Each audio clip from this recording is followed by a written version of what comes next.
Hello viewers, আসসালামু আলাইকুম।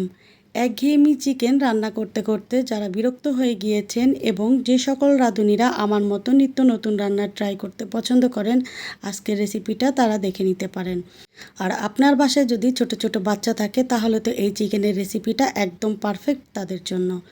এমন অনেকেই আছেন যারা কুরবানির ঈদে গরুর মাংস খেতে পারেন না। বিভিন্ন সমস্যার কারণে বয়োজ্যেষ্ঠরা যখন গরুর মাংসটা খেতে পারে না তখন আমাদের বাধ্য হয়েই চিকেনের রেসিপি করতে হয়।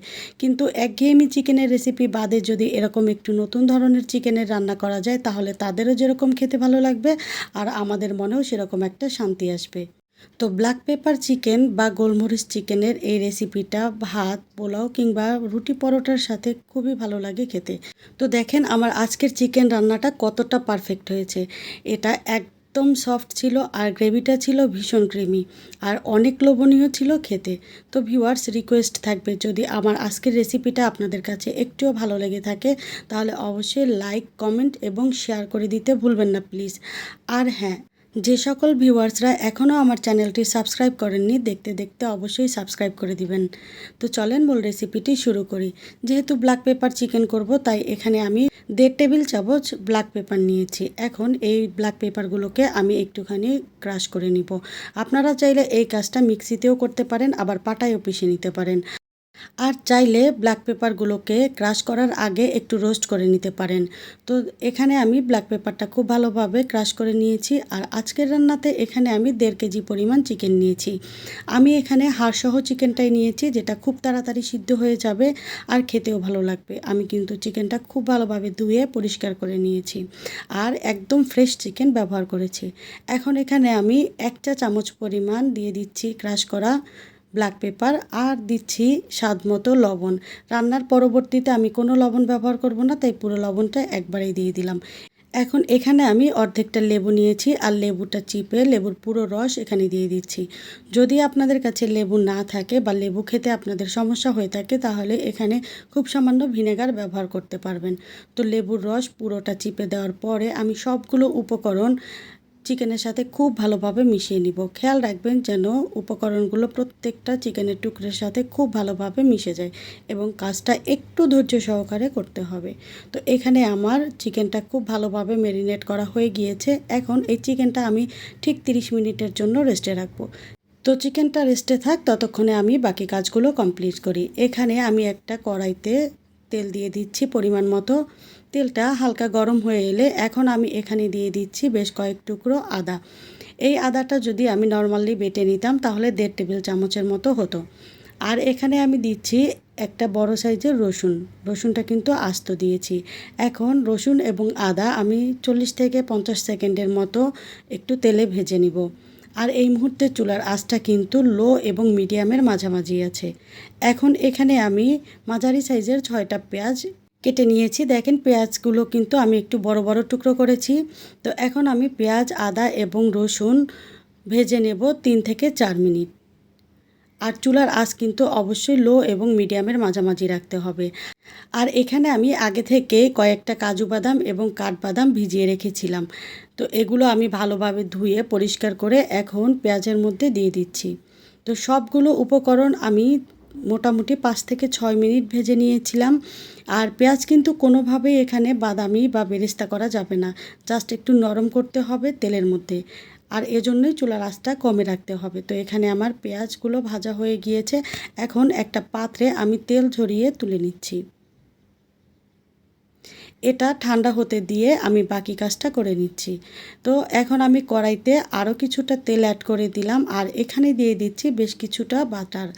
অবশ্যই বাটারটা ব্যবহার করার চেষ্টা করবেন, এতে চিকেনটা খেতে যেরকম ভালো লাগে এর ফ্লেভারটাও অনেক বেশি ভালো আসে। আর যদি বাটার না থাকে সেক্ষেত্রে বাটার ব্যবহার না করলেও চলবে। তো এখন আমি এখানে দিয়ে দিচ্ছি আগে থেকে ম্যারিনেট করে রাখা চিকেনের টুকরোগুলো। আর এখন এখানে দিয়ে দিলাম 2টো তেজপাতা, 1 ইঞ্চি সাইজের 3 টুকরো দারচিনি, দিচ্ছি 3টা এলাচ আর দিচ্ছি 2টা লবঙ্গ। এখন সবগুলো উপকরণ চিকেনের সাথে ভালোভাবে মিশিয়ে নিব আর চুলার আঁচ মিডিয়ামে রেখে চিকেনটাকে 8 থেকে 10 মিনিট ভেজে নিব। অবশ্যই খেয়াল রাখতে হবে এখানে কিন্তু এখন চুলার আঁচটা মিডিয়ামে থাকবে, না হয় কিন্তু চিকেন থেকে পানি ছেড়ে দিবে আর চিকেনটা ভাজা ভাজা হবে না, সিদ্ধ হয়ে যাবে। চিকেন ভাজার এই সময়ে বারে বারে কিন্তু একটু নেড়ে চেড়ে দিতে হবে যেন দুটো পাশই সমানভাবে ভাজা হয়ে যায়। চিকেনটা ভাজতে ভাজতে এখন আমি মশলাটা রেডি করে নিচ্ছি। প্রথমে যে মশলাটা আমি ভেজে নিয়েছিলাম সেটা একটা ব্লেন্ডার জারের মধ্যে দিয়ে দিচ্ছি। তারপরে আমি এখানে দিচ্ছি 1/4 কাপ টক দই। এটা একদম ক্রিমি টক দই। এই দইটাতে একটুও পানি নেই। তো এখন আমি আরও এখানে দিয়ে দিলাম 6টা কাঁচামরিচ। ঝালটা কিন্তু যে যার স্বাদ অনুযায়ী দিবেন, যেহেতু ব্ল্যাক পেপারেও কিছুটা ঝাল আছে তাই ঝালটা একটু বুঝে শুনেই দিতে হবে। তো সবগুলো উপকরণ এখন আমি খুব ভালোভাবে ব্লেন্ড করে নিব। তো দেখেন এখানে আমার ব্লেন্ড করা হয়ে গিয়েছে, একদম ঘন করে খুব সুন্দর করে ব্লেন্ড করে নিয়েছি। আচ্ছা, আর এই দিকে আমার চিকেনটাও কিন্তু ভাজা ভাজা হয়ে গিয়েছে, অলরেডি চিকেন থেকে পানি ছেড়ে দিচ্ছে।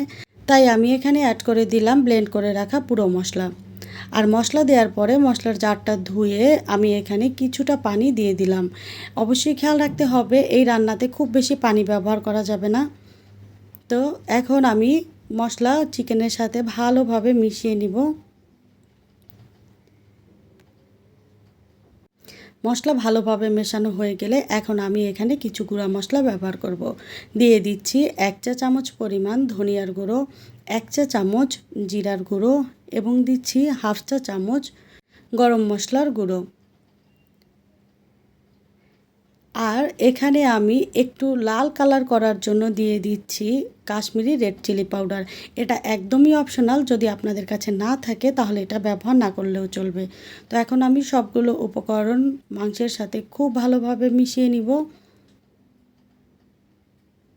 মেশানো হয়ে গেলে চুলার আঁচটাকে লো টু মিডিয়ামের মাঝামাঝি রেখে ঢেকে রান্না করব 10 থেকে 12 মিনিট। এই রান্নাটা কিন্তু চুলার আঁচ একটু লোতে রেখেই করতে হয়। খুব বেশি আঁচে দিলে নিচ থেকে পোড়া লেগে যাবে আর মাংসগুলো খুব ভালোভাবে সিদ্ধও হবে না।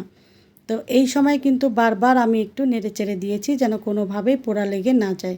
তো এখানে আমার রান্নাটা 80% মতো কমপ্লিট। এখন আমি এখানে দিয়ে দিচ্ছি 1 চা চামচ চিনি।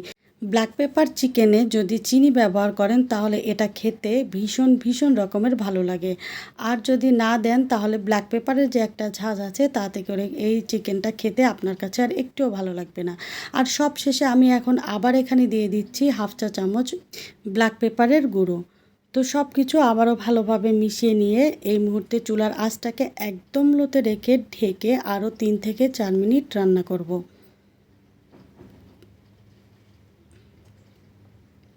তো আপনাদের সাথে শেয়ার করছি একদম রান্নাটা কমপ্লিট হওয়ার পরে। তো ভিউয়ার্স দেখেন, এটা ছিল আমার আজকের রান্নার একদম ফাইনাল লুক। চিকেন কতটা ভালোভাবে সিদ্ধ হয়েছে আর এর গ্রেভি কতটা ক্রিমি হয়েছে সেটা তো আপনাদেরকে প্রথমেই দেখিয়েছি। তো ভিউয়ার্স রিকোয়েস্ট থাকবে, আপনাদের যদি এই রেসিপিটি ভালো লাগে তাহলে অবশ্যই বাড়িতে একবার হলে ট্রাই করবেন। তো দেখা হবে পরবর্তী রেসিপিতে, ততক্ষণ পর্যন্ত ভালো থাকবেন। আল্লাহ হাফেজ।